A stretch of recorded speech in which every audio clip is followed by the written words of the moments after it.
Okay, so the mix of information you sent over this week, it really paints an interesting picture, doesn't it?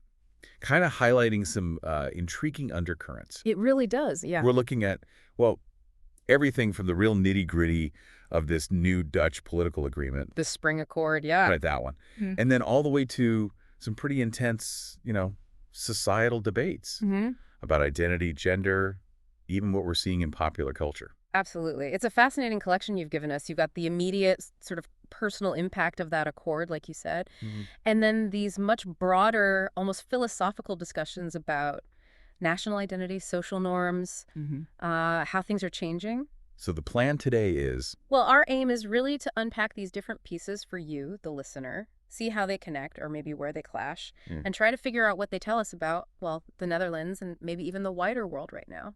and do it in a way that's clear, hopefully, not just adding to the information overload. Exactly. Let's try and make sense of it.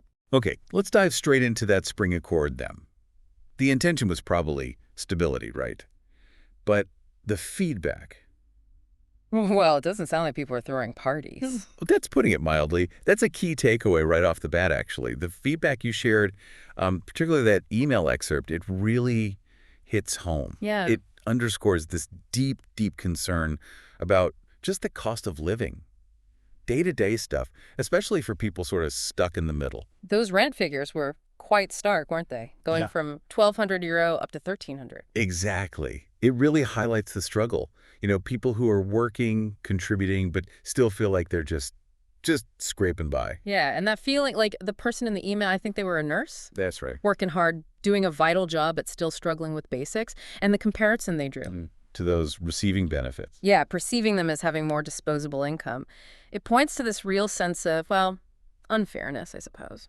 And that anecdote, it really powerfully illustrates a potential, systemic issue, a tax and benefit system that maybe unintentionally ends up creating this situation where The gap between those on lower incomes with support. right, and the working lower middle class without that support, it can get really narrow. It feels narrow anyway to the people living it. And the Toes-Login circus criticism came up too. Yes, that complex web of allowances for rent, healthcare, all income related. It's meant to help, of course, but it can become this bureaucratic nightmare. Right. And the point being raised is, does it maybe inadvertently discourage work for some while leaving others feeling totally forgotten by the system? Even people who might have, say, voted for the PVV recently, hoping for change. Precisely. That feeling of being overlooked. And it's not just about individual bank accounts, is it? There are these regional tensions bubbling up too around infrastructure. Oh, yeah. The reactions in Friesland, Hmm. worrying about the Ley line versus Lower Saxony and the Niedersachsen line. It shows how these big decisions hit different parts of the country in really tangible ways. Economic impacts, social impacts. It all feeds into that broader sense of unease, perhaps, Yeah. economic worries, feeling like your region isn't getting a fair deal. It certainly can contribute. Yeah. Yeah. Which actually brings us quite neatly to the next big topic, those university protests. Right. And specifically, the role international students are perceived to be playing in them. Hmm. The situation at Radboud University really flared up, didn't it? It did.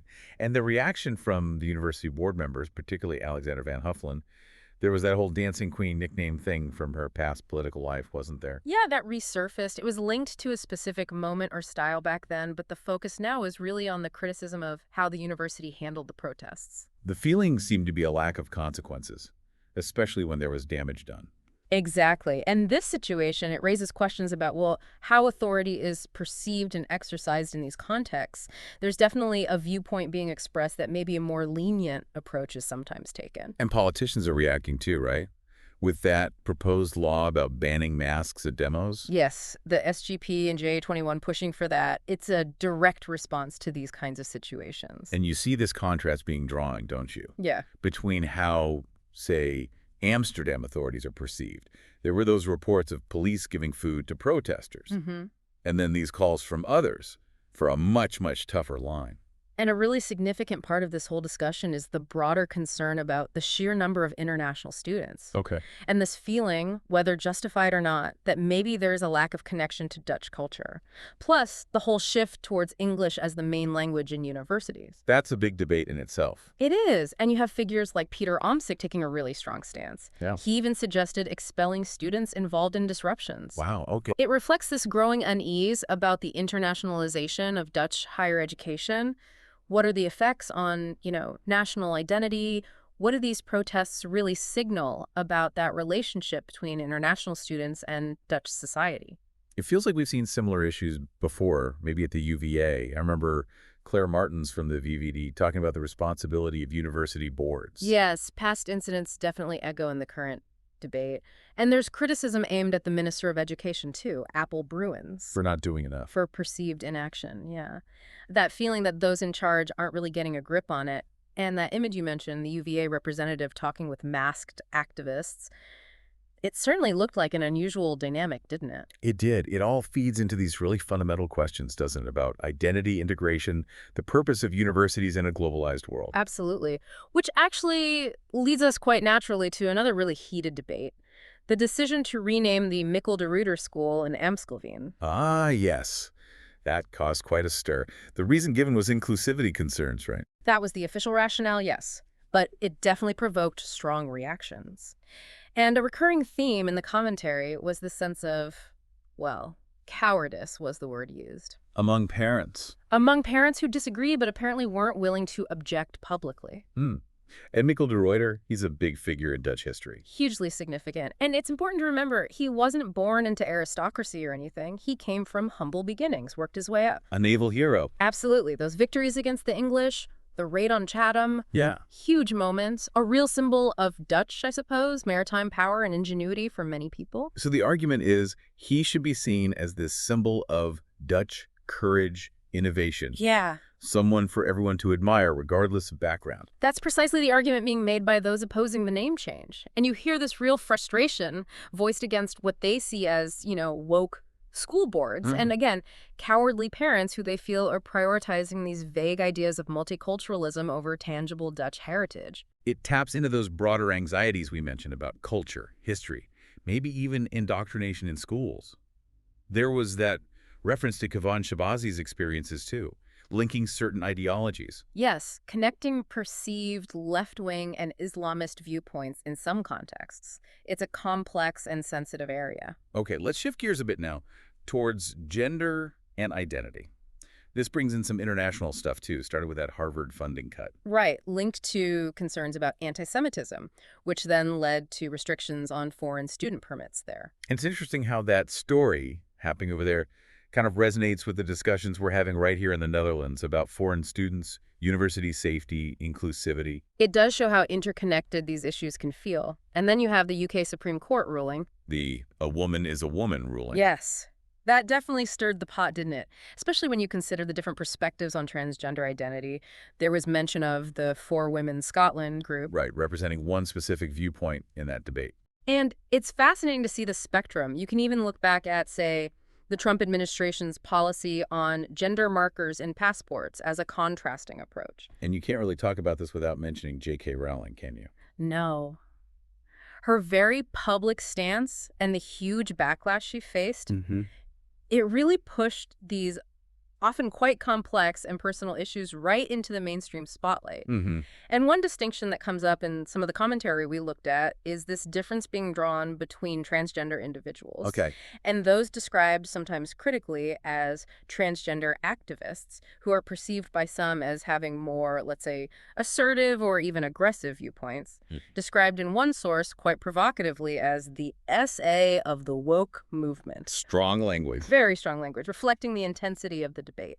Okay, and finally, let's get to that Netflix series, Adolescence, and the whole discussion around it about knife crime. Right. The series itself artistically got some notice, didn't it, for the single takes, the acting? Yeah, technically interesting. But the controversy lies in the narrative and how it apparently diverges from the real-life cases it was supposedly based on. Which were cases in England? 2 cases in England, yes. But the series depicts a white, middle-class boy who gets radicalized online and then commits this violent act. Okay, and the criticism is? The counter-argument being made very strongly is that statistically, knife crime disproportionately involves, both as perpetrators and victims, young people from minority ethnic backgrounds, often in more deprived areas. So the criticism is that the series is essentially promoting a misleading narrative, framing this kind of violence as primarily a white middle-class problem. Exactly. That it doesn't align with the available data, and that it pushes a particular narrative, perhaps influenced by what's described as woke ideology. And what's being missed, according to this critique? Well, what's called the elephant in the room in the commentary is the potential influence of, say, conservative Islamic views or figures like Andrew Tate on young men from various backgrounds, including El Aktoon backgrounds. And the frustration expressed is that this influence is downplayed or ignored, while the focus is put on the white middle-class perpetrator narrative,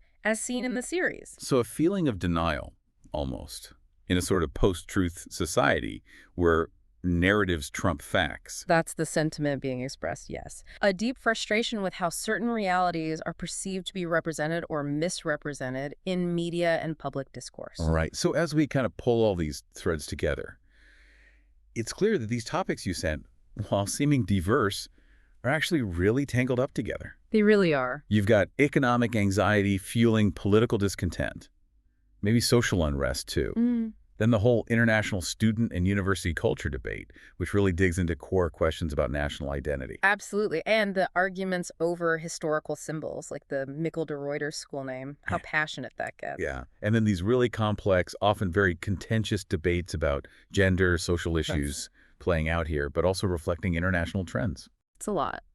Which brings us, I suppose, to a final thought for you, our listener. Okay. Given all these different viewpoints, these sometimes clashing narratives we've touched on, what do you think are the most pressing challenges facing Dutch society right now? That's a big question. It is. And maybe are there perspectives, voices that you feel are missing from these conversations we've been hearing about? And thinking about that anxiety around national identity, social cohesion, what role should history, those cultural symbols, play in shaping the future?